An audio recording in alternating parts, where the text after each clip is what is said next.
In our previous video, we had discussed about the chemistry of transition elements, in which we have discussed about their anomalous energy levels and anomalous behavior of their atomic radii.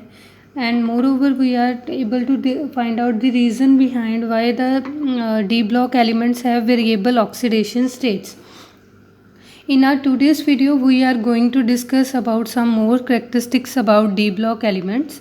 Firstly, that is formation of colored ions. तो D block के elements coloured compound क्यों form करते हैं, उसका reason basically ये है कि हमारे पास डी ब्लॉक में 5 ऑर्बिटल्स होते हैं, लेकिन उन 5 ऑर्बिटल्स की एनर्जी क्या रहती है, डीजनरेट नहीं रह पाती जब उन्हें कोई भी लिगेंड या आयन क्या करता है, अप्रोच करता है। तो उसकी वजह से उनकी डीजेनरेसी क्या हो जाती है, डिस्टोर्ट हो जाती है वाइल अप्रोचिंग द लिगेंड। तो उसके बाद क्या होगा, तो उनके 5 ऑर्बिटल्स होते हैं हमारे पास। 5 ऑर्बिटल्स कौन कौन से हैं, dxy, dyz, dzx and dx² minus Y square और dz²। इनमें से ये जो 2 ऑर्बिटल्स हैं ये हमारे एक्सिस के ऊपर हैं। एक्सिस के ऊपर का मतलब ये डायरेक्टली अप्रोच करते हैं, तो इसका मतलब हमारे लिगेंड्स भी ऐसे ही पड़े हैं। तो ये वाले ऑर्बिटल्स भी क्या है, डायरेक्टली अप्रोच कर रहे हैं, ये ऑन दी एक्सिस ऑर्बिटल्स हैं। लेकिन जो dxy, dyz और dzx हैं वो इन बिटवीन द एक्सिस हैं। इसका मतलब अगर लिगेंड हमारे एक्सिस के ऊपर पड़े होंगे, फॉर एग्जांपल मैं ऑक्टाहेड्रल का केस कंसिडर कर रही हूँ, अगर हमारे लिगेंड्स एक्सिस के ऊपर पड़े होंगे, हमारे ऑर्बिटल्स भी एक्सिस के ऊपर हैं, तो इलेक्ट्रॉन इलेक्ट्रॉन रिपल्शन क्या होगी, मैक्सिमम होगी।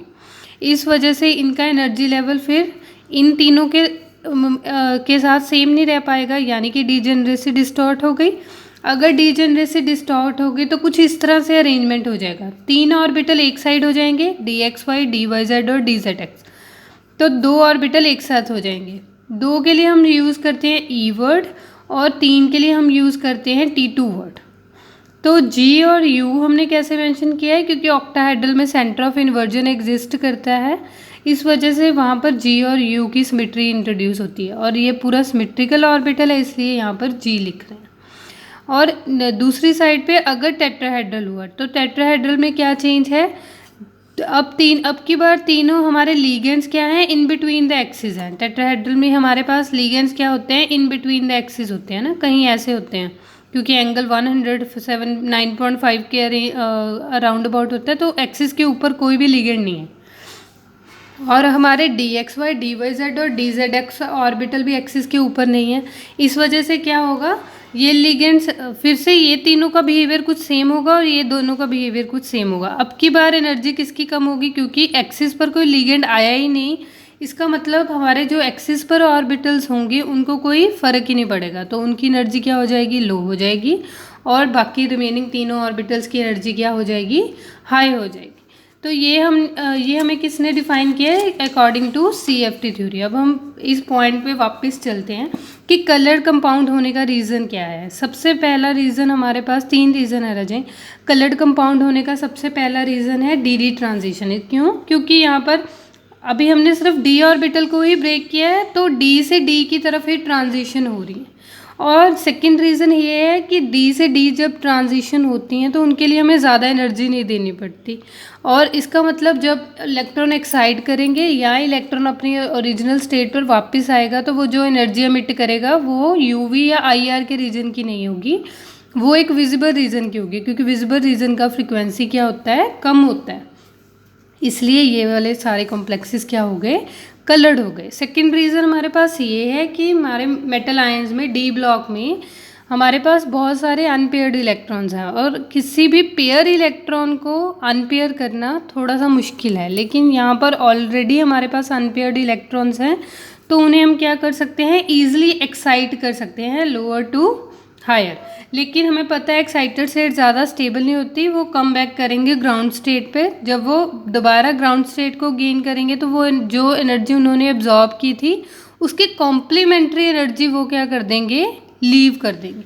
तो इसका मतलब हमारे कॉम्प्लेक्सेस क्या होंगे, कोई कुछ ना कुछ कलर होगा, लेकिन उनका कलर क्या होगा, कॉम्प्लीमेंट्री, मतलब हम सोचेंगे कि हमने रेड कलर की वेवलेंथ उन पर एमिट की है, तो उनका जब वो एब्जॉर्ब की है उन्होंने रेड कलर की वेवलेंथ, तो एमिट भी वो रेड कलर की वेवलेंथ ही करेंगे, ऐसा नहीं है।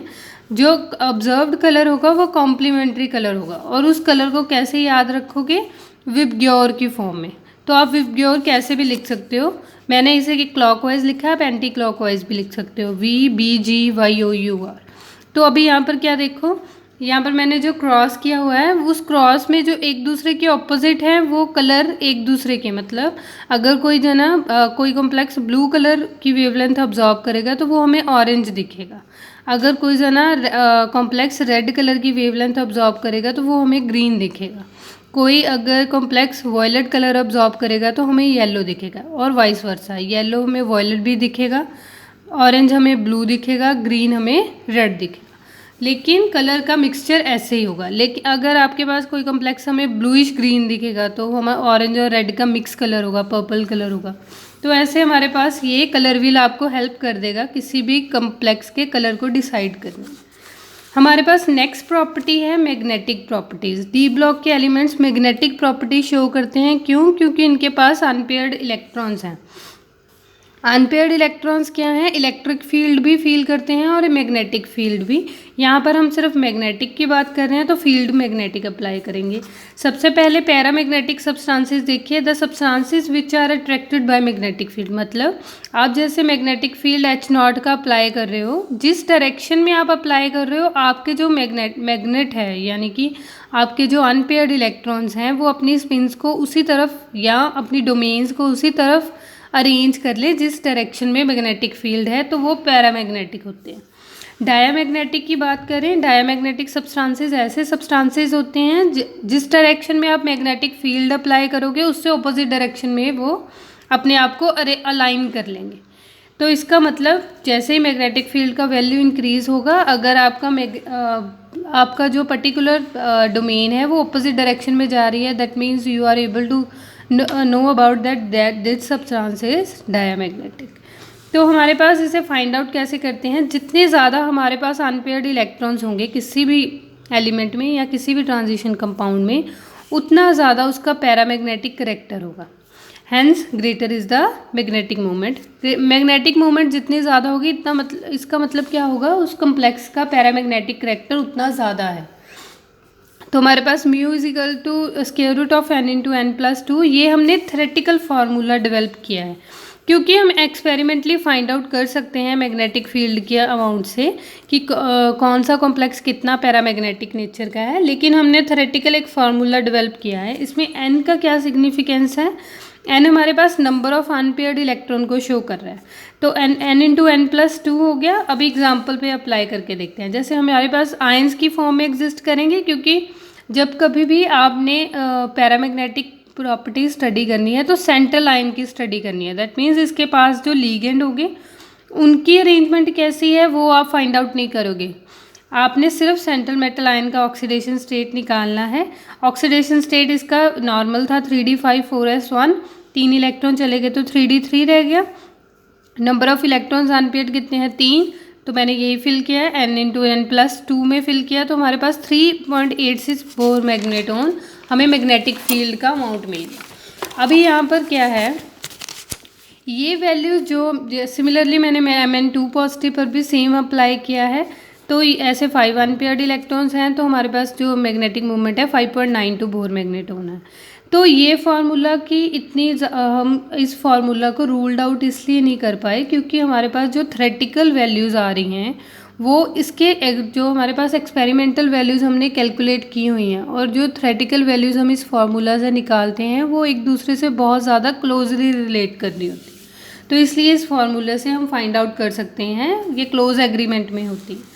However in addition to paramagnetic and diamagnetic, इसके अलावा भी इन दोनों के अलावा हम इस फार्मूला से हम सिर्फ पैरामैग्नेटिक या डायामैग्नेटिक बता सकते हैं कि नंबर ऑफ अनपेयर्ड इलेक्ट्रॉन है तो पैरामैग्नेटिक है, अगर एक भी अनपेयर्ड इलेक्ट्रॉन नहीं है तो वो मॉलिक्यूल क्या होगा? डायामैग्नेटिक होगा। लेकिन इसके अलावा भी हमारे पास मैग्नेटिक प्रॉपर्टी एग्जिस्ट करती है, वो कौन सी है? फेरोमैग्नेटिक। तो इसमें क्या है, हमारे पास कुछ सब्सटेंसेस ऐसे हैं जो बहुत ज़्यादा मैग्नेटिक फील्ड को फील करते हैं। इसका मतलब अगर हमने कुछ अमाउंट में अप्लाई किया तो उनका मैग्नेटिक फील्ड में जो बिहेवियर है वो 1000 टाइम्स स्ट्रॉन्ग हो जाता है। इसका मतलब वो क्या बिहेव करने लग जाते हैं, एक टाइनी मैग्नेट की तरह। जैसे हमारे पास आयरन को, अगर आप आयरन को मैग्नेटिक फील्ड में रखो तो वो एक प्रॉपर मैग्नेट की तरह बिहेव करता है, वो भी स्ट्रॉन्ग। तो हमारे पास इसके अलावा हम और जो मैग्नेटिक प्रॉपर्टीज़ हैं उनको स्टडी करते हैं। पहले ये पिक्चर्स ध्यान से देख लो, फिर मैं जब वर्बली एक्सप्लेन करूँगी तो समझना इजी हो जाएगा। इस फर्स्ट पिक्चर में सारी की सारी डोमेन्स एक डायरेक्शन में जा रही हैं, और इस सेकेंड पिक्चर में जितनी डोमेन्स फॉरवर्ड हैं उतनी डोमेन्स ही क्या हैं, बैकवर्ड हैं। और इसमें क्या है, कुछ मैक्सिमम फॉरवर्ड जा रही हैं और कुछ बैकवर्ड आ रही हैं। तो ये तीनों पिक्चर्स एक बार दिमाग में रख लेना, फिर उस बाद में डिस्कशन होगी। तो ये एरो का क्या मतलब है, ये एरो क्या है, the metal ions of substance are group together into small regions called domains. जो हमारे मेटल आयंस हैं, जैसे हमारे पास कोई भी सॉलिड स्टेट में मेटल आयंस क्या हैं, सिर्फ एक आयरन से हम किसी का सॉलिड क्लस्टर ड्रॉ नहीं कर सकते।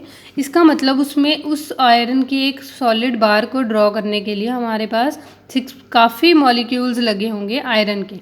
तो वो जो आयरन के मॉलिक्यूल्स हैं वो खुद को एक आयंस, स्मॉल आयंस, वो इंडिविजुअल एक स्मॉल आयंस हैं, उनके अंदर क्या है, मैग्नेटिक फील्ड की प्रॉपर्टी है, वो क्या है, डोमेन्स हैं। यानी कि ये छोटे छोटे जो एरो हैं वे पर्टिकुलर एक आयन की डोमेन को शो कर रहे हैं कि उसके जो मैग्नेटिक उसके जो अनपेयर्ड इलेक्ट्रॉन है वे किस डायरेक्शन की तरफ अलाइन है।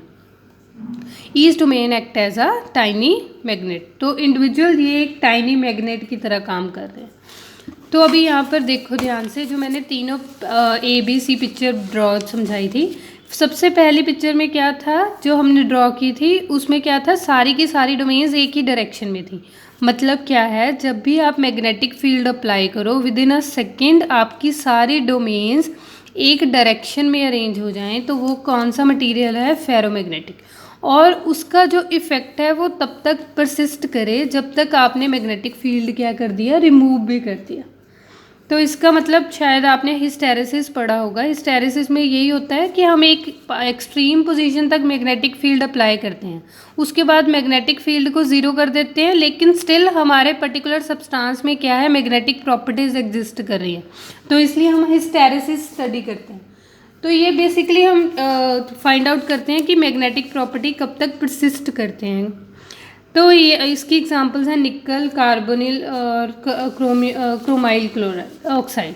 तो नेक्स्ट सेकंड पिक्चर में था, जितने डोमेन्स एक डायरेक्शन में थी उससे एग्जैक्टली डोमेन्स ऑपोजिट डायरेक्शन में थी, यानी कि मैग्नेटिक फील्ड की डायरेक्शन में उनका नेट मैग्नेटिक मोमेंट क्या हो गया, ज़ीरो हो गया, क्योंकि हर एक डोमेन ने एक दूसरी डोमेन से कैंसिल आउट कर दिया। तो यही मैंने यहाँ पर मेंशन किया है। If the alignment of magnetic movements because of cancellation of individual magnetic movements then we get anti ferromagnetism. तो इसमें क्या है कि अगर सारे के सारे एक दूसरे को कैंसिल आउट कर देंगे तो नेट मैग्नेटिक मूवमेंट हमारे पास ज़ीरो हो जाएगा, और जो ये फिनोमिना है इसे हम क्या बोलते हैं, एंटी फेरोमैग्नेटिज्म। मैग्नीज ऑक्साइड हो गया, आयरन का ऑक्साइड हो गया या निकल का ऑक्साइड, ये सारे एंटी फेरोमैग्नेटिज्म शो करते हैं। फेरी मैग्नेटिज्म क्या है, मतलब बीच का। फेरो में क्या था, डायरेक्टली सारे के सारे एक ही डायरेक्शन में थे जिस डायरेक्शन में मैग्नेटिक फील्ड था, लेकिन फेरी में क्या होगा, कुछ डोमेन्स, मैक्सिमम डोमेन्स उस डायरेक्शन की तरफ हो जाएंगी जिस डायरेक्शन में मैग्नेटिक फील्ड है, लेकिन कुछ डोमेन्स ऐसी होंगी जो खुद को अलाइन नहीं कर पाएंगी उस डायरेक्शन में, वो ऑपोजिट अलाइन करेंगे। तो इसका मतलब ऐसे अनइक्वल नंबर होगा तो कुछ ना कुछ मैग्नेटिक मूवमेंट हमारे पास, नेट मैग्नेटिक मूवमेंट होगी, तो इसे हम फेरी मैग्नेटिज्म बोलते हैं। We get ferrimagnetism. इसे Fe3O4 फेराइट, ये सारे फेरी। अब हमारे पास नेक्स्ट प्रॉपर्टी है टेंडेंसी टू फॉर्म कॉम्प्लेक्सेस। तो टेंडेंसी टू फॉर्म कॉम्प्लेक्सेस में हम क्या बोल सकते हैं कि डी ब्लॉक के जो एलिमेंट्स हैं वो मैक्सिमम कॉम्प्लेक्स फॉर्म करते हैं। मैक्सिमम कॉम्प्लेक्स क्या रीज़न, 3 रीज़न की वजह से ये कॉम्प्लेक्सेस ज़्यादा फॉर्म करते हैं। एक तो इनका साइज़ क्या है, छोटा है। जो आइटम्स और आयंस हैं हमने पढ़े थे, इनका साइज़ क्या है, कंपैरेटिवली छोटा है। हाई न्यूक्लियर चार्ज है क्योंकि within a shell electrons add कर रहे हैं, और डी की स्क्रीनिंग पार की वजह से, पुअर स्क्रीनिंग की वजह से इलेक्ट्रॉन क्या है, अंदर की तरफ पेनिट्रेट किए हुए हैं, तो वो ज़्यादा चार्ज फील कर रहे हैं।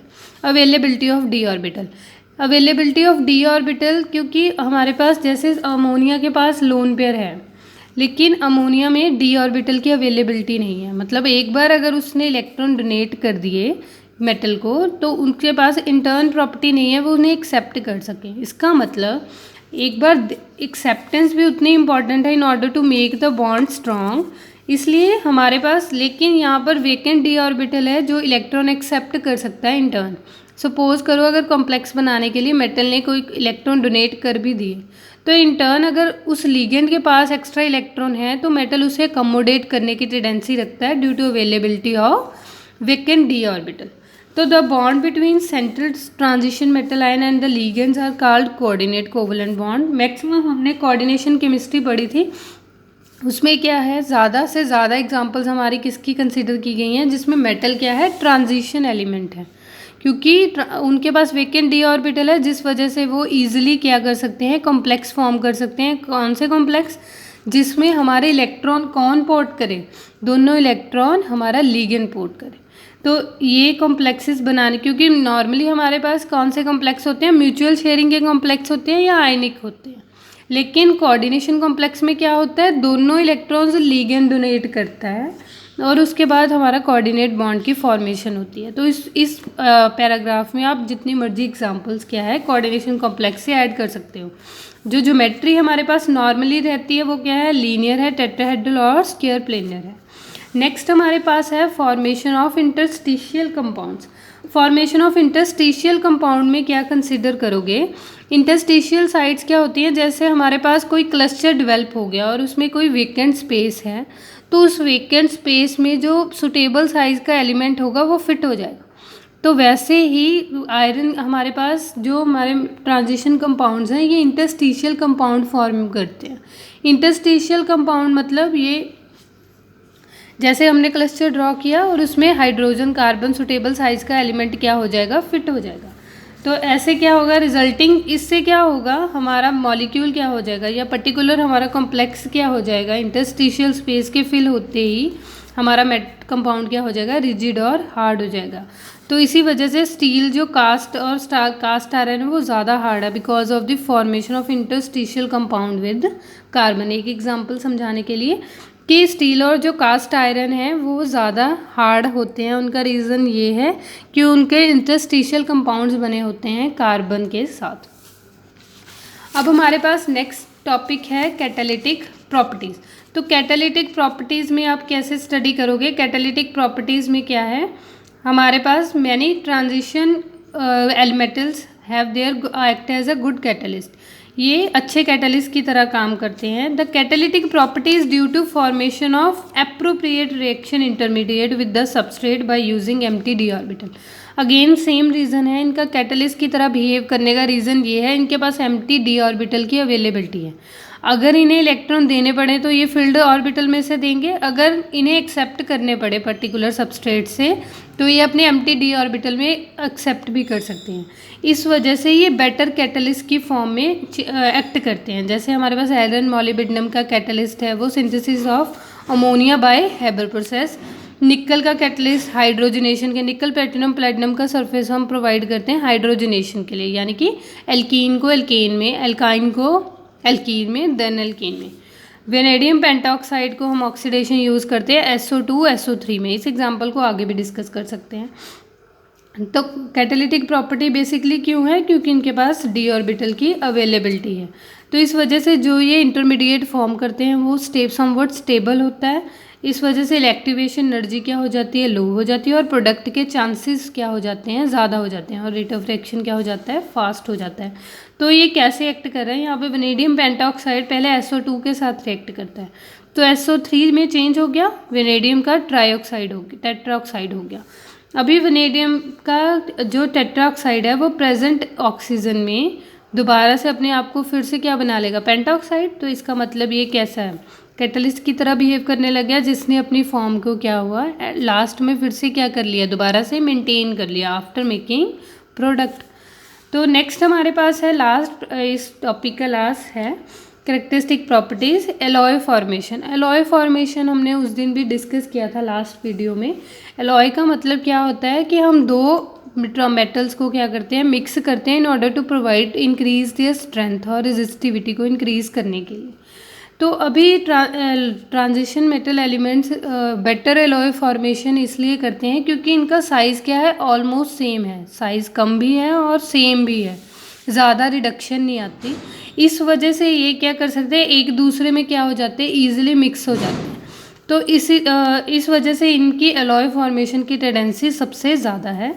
एग्जाम्पल के तौर पे मैंने कैसे कंसीडर किया था कि मॉल्टन आयरन क्या होता है, जैसे नॉर्मल हमारे पास प्योर आयरन की फॉर्म है, उसे अगर हम वाटर में रखें या एयर के प्रेजेंस में, उसमें क्या लग जाता है, क्रोजन, रस्टिंग हो जाती है, जिसकी वजह से आयरन का क्या होता है, डिमोलिश होने शुरू हो जाता है।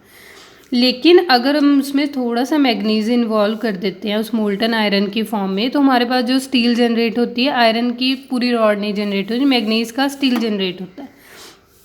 तो जो ये एलॉय है ये बहुत ज़्यादा हार्ड होता है और इसकी हाई टेंसाइल स्ट्रेंथ होती है, more resistant to corrosion than the parent metal. अगर सिर्फ हम आयरन का रॉड डिज़ाइन करते थे तो उसमें काफ़ी टाइम बाद हम देखते थे कि हमारे रस्टिंग हो जाती है, लेकिन जब हम उसमें मैग्नीज इंट्रोड्यूस कर देते हैं तो उसका एक तो फ़ायदा है कि हमारी रॉड में टेंसाइल स्ट्रेंथ बहुत आ जाती है, मतलब रॉड काफ़ी हार्ड हो जाती है। और दूसरा क्या है, वो रेजिस्टिविटी शो करते हैं कोरोजन की तरफ, मतलब उनमें जल्दी जल्दी रस्टिंग नहीं होती।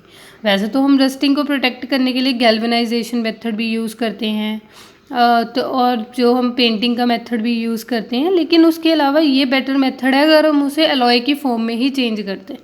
तो इस तरह ये कुछ प्रॉपर्टीज़ थी जो करेक्टरिस्टिक थी जो डी ब्लॉक के एलिमेंट्स क्या करते हैं, शो करते हैं। This is all about this topic. Thank you.